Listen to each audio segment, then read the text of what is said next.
সাগৰিকাছ ব্লগৰ অন্য এটি ভিডিঅ'লৈ পোনপ্ৰথমতে মই আপোনালোক সকলোকে স্বাগতম জনাইছোঁ। থাম্বনেল দেখি হয়তো আপোনালোকে গমেই পাইছে মই কলৈ গৈ আছোঁ। অকণমান ভিডিঅ'টিৰ যোগেদি দেখুৱাবলৈ লৈছোঁ কেনেকৈ কি হৈ আছে বাৰু। চাই থাকিব আপোনালোকে ভিডিঅ'টি, মই দেখুৱাই যাম। আমি কোন কোন যাম এতিয়া দেখুৱাই যাম। এয়া মাধৱী, সুমি আৰু ৰণবীৰ। আমাৰ জোনাকে দেখিলে কান্দিব তোমাক। আমি এতিয়া কলৈ গৈ আছোঁ দেখুৱাই যাম দেই ভিডিঅ'টিৰ যোগেদি। আমি এতিয়া গৈ আছোঁ DC অফিচলৈ, য'ত আমাৰ শ্যাম ছাৰে বিহুৰ দিনাখন, বহাগ বিহুৰ দিনাখন ৱৰ্ল্ড ৰেকৰ্ড কৰিবৰ কাৰণে যে 10,000 নাচনী আপোনালোকে ইতিমধ্যে দেখিয়ে আছে টিভিত, এইবিলাক অডিশ্যন হৈ আছে, ফৰ্ম লৈ আছে। আৰু আজি মাধৱী আৰু সুমিয়েও তালৈকে গৈ আছে অডিশ্যন দিবলৈ। লগত ময়ো ওলাইছোঁ অকণমান পৰিৱেশটো চাবৰ কাৰণে, কেনেদৰে কি কৰি আছে অনুষ্ঠানটো চাবলৈ খুব মন গৈ আছে। ইহঁতৰ লগত ময়ো গৈ আছোঁ, আপোনালোককো দেখুৱাম বুলি ভাবিছোঁ। সেইবাবে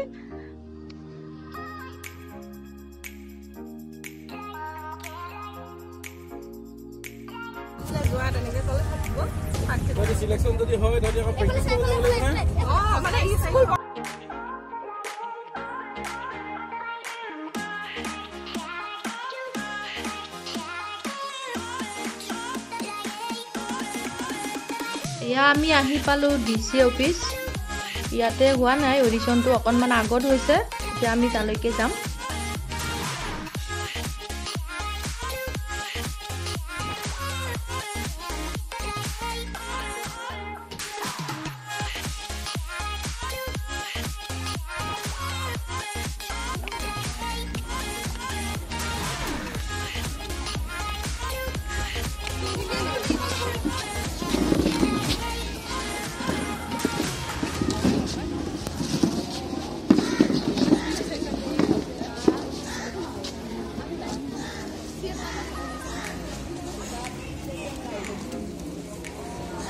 কামৰূপ ৰুৰেলৰ পৰা শুনামতে 4.5খন আঁচনি ল'ব, আৰু এয়া সেই নাচনীবিলাকৰে ফৰ্ম ফিল আপ হৈ আছে। ইয়াতে ফৰ্ম ল'বৰ কাৰণে এনেদৰে শাৰী পাতি থাকিবলগীয়া হৈছে। বহুত নাচনী আহিছে, ইয়াৰে ভিতৰত চিলেকশ্যন হ'ব, অডিশ্যন হ'ব।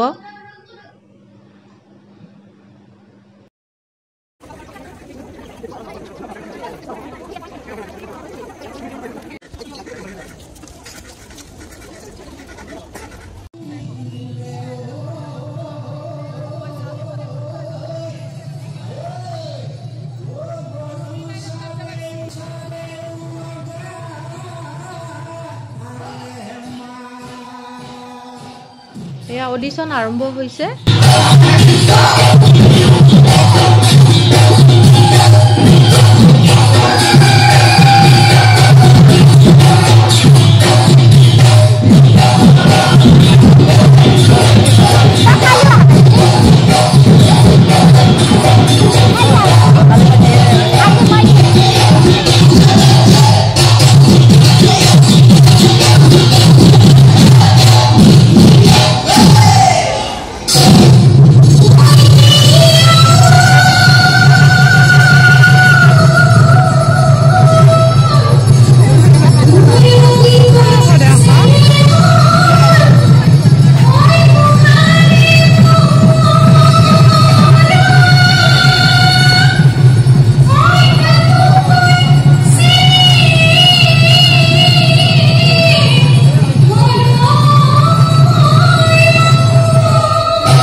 পিছৰ গ্ৰুপ আহক পিছৰ গ্ৰুপ আগলৈ আহক তোমালোক পিছলৈ যাওক এইখিনি কি খাই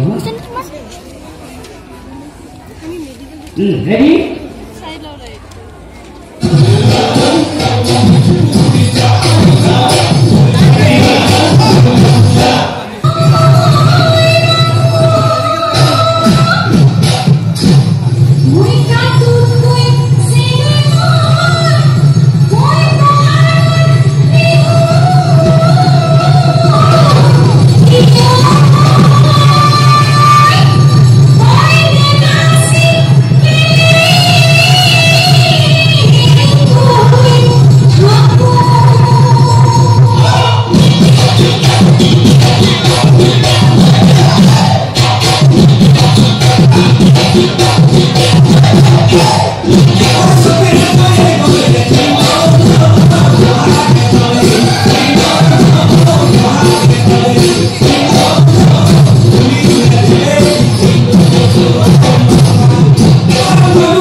এইবাৰ গৈছে মাধৱী আৰু সুমিয়ে অডিশ্যন দিবলৈ তেওঁলোকতো সিলেক্ট হ'বই আৰু মইতো চিয়ৰে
ফাইনেলি এওঁলোক সিলেক্ট হৈ গ'ল আমি এতিয়া ৰৈ থাকিম খৰখজাইত বহাগ বিহুৰ দিনা চাবলৈ আপোনালোকেও ৰৈ থাকক তেনেহ'লে আজিলৈ বাই বাই